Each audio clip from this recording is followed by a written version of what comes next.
بسم الله الرحمن الرحيم.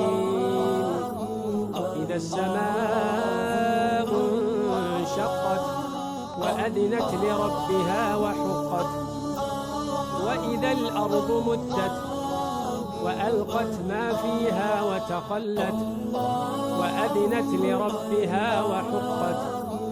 يا أيها الإنسان إنك كادح إلى ربك كدحا فملاقيه. فأما من أوتي كتابه بيمينه فسوف يحاسب حسابا يسيرا وينقلب إلى أهله مسرورا.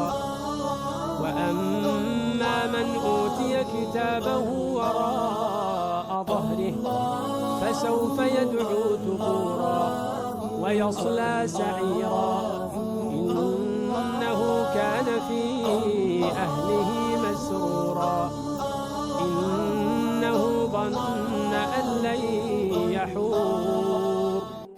بلى إن ربه كان به بصيرا.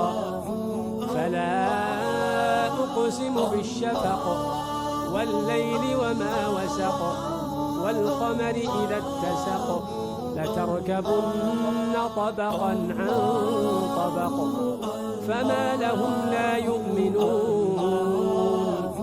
وإذا قرئ عليهم القرآن لا يسجدون،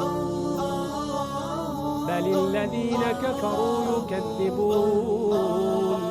والله أعلم بما يوعون، فبشرهم بعذاب أليم إلا الذين آمنوا وعملوا الصالحات لهم أجر غير ممنون.